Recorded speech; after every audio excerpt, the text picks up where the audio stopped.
The turn of the 20th century saw a golden age of industry and prosperity in many Western countries. One aspect of this era came to epitomize its grandeur, and ultimately, its downfall: the Titanic. Commissioned by the British shipping company White Star Line, the Titanic was created to satiate demand for luxury travel between Europe and North America.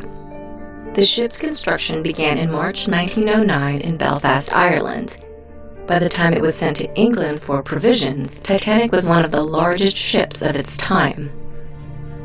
It was about 92 feet wide and 882.5 feet long, the length of nearly 3 football fields. With a height of about 175 feet, the ship above water was taller than most buildings. The Titanic also included new safety features, such as 16 compartments designed to prevent the hull from flooding. This caused many to believe that the ship was unsinkable. Such confidence led to the unfortunate decision to cut the number of lifeboats on board in half in order to make the deck look clean and elegant. On April 10, 1912, Titanic left port in Southampton, England, and embarked on its first and last voyage.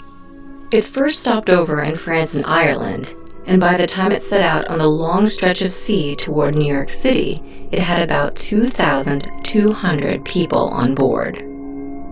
Unbeknownst to all, misfortune would arise just a few days into their voyage. On April 14, at approximately 9:40 and 10:55 p.m., warnings were sent to the Titanic's radio operators of ice fields, but they were never relayed to the bridge. At about 11:40 p.m., nearly 500 miles off the coast of Newfoundland, Canada, lookout crew on the Titanic spotted an iceberg in the ship's path and sent word to the bridge, but it was too late.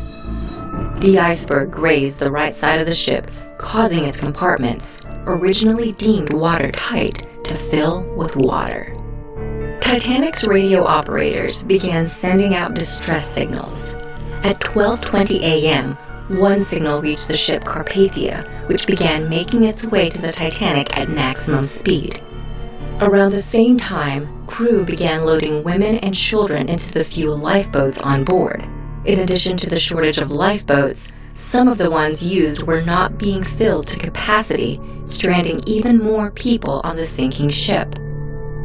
For the next 2 hours, the front compartments of the Titanic filled with water, causing the bow to sink and the stern to rise out of the water. At around 2:18 a.m., the ship snapped into two.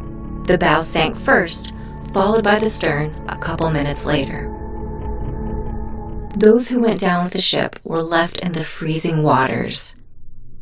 Over an hour later, at about 3:30 a.m., the Carpathia arrived to pick up passengers.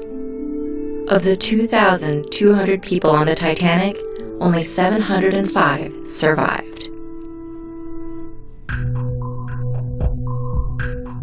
Soon after the disaster, both the United States and Great Britain conducted investigations and developed new safety measures for ships. They required ships to maintain a 24-hour radio watch and have enough lifeboats for all on board. They also helped establish the International Ice Patrol, which monitors icebergs in the North Atlantic and warns ships of potential dangers. For decades, Titanic was lost to the sea, existing only as a ghost from a decadent past.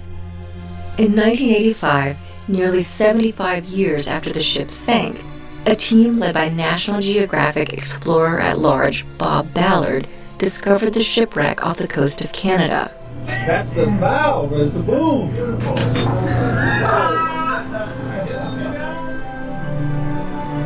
Little by little, scientists have reconstructed the ship and its encounter with the iceberg, giving us a better understanding of what exactly happened on that fateful day.